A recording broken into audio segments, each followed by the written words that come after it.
2013 সাল, ক্লাস 7-এ পড়ি, ও ক্লাস 6-এ পড়ে।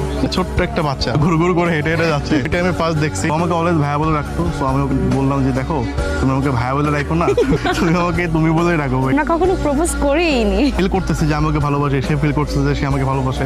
ওর সাথে যখন রিলেশনে গেছে আর কি, সো 1 মাস পরে ওর ভাইকে কেউ একজন বলে দেয় আমাদের কথা। তো ভাই একদিন আমার ক্লাসরুমের সামনে দিয়ে ঘোরাঘুরি করতেছে, বাথরুমের পিছনে নিয়ে গেল, আরাম করে দিল ঘুষি, থাপ্পড় দিতে আছে, মেরে মুড়ে চলে গেল। বাসায় যে আমাকে ভাইয়া তো সেই মারা, বাইরে বের হতে পারতাম না। ওর হাত ধরে হাঁটতে যাচ্ছে, ওর ভাই লোকে লোকে দেখতেছে সবকিছু, হারাম করে সে পিছন থেকে ঘুষিটা মারলো। এমনি ঘুষাচ্ছে, আমি দাঁড়ায় দাঁড়ায় কাঁদতেছি। ভাই বাসায় যাওয়ার পরে এতটা মারছে আমাকে। লোকে অন্য স্কুলে নিয়ে গেল।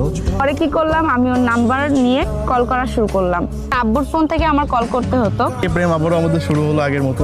ওর ফ্যামিলি অনেক ধার্মিক, তো তাতে বিয়ে দিতে চাই, ছেলেও দেখে ফেলছিল। আমিও সহ্য করতে পারি নাই। ওই ক্লাস 9-এ ওই বয়সে আমি মেয়ের বাপের কাছে চলে যাচ্ছি, ওর বাপের কাছে চলে গেলাম, বাপের কাছে সবকিছু খুলে বললাম। ওর আব্বু রাজি হয়ে গেল, তো আগে থেকে জানতো, আমার আম্মু আগে থেকে জানতো। আমাকে ফার্স্ট রোজার ঈদের দিন দেখতে আসে, সবাই রাজি হলো যে হচ্ছে আমরা কলমা দিয়ে রাখবো। কাজী আসলো, কলমা দিয়ে দিল।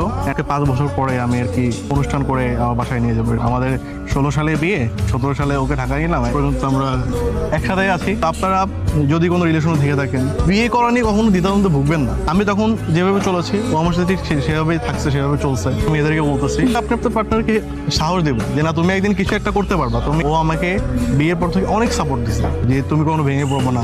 আপনি যদি বেকার থাকেন, একটা জিনিস সবসময় মাথায় রাখবে, যখন আপনার কাঁধে কারো দায়িত্ব চলে আসবে, তার রিজিকটাও কিন্তু আপনার মাধ্যমে আসবে। অবশ্যই আল্লাহ একটা ওয়ে বের করে দেবে।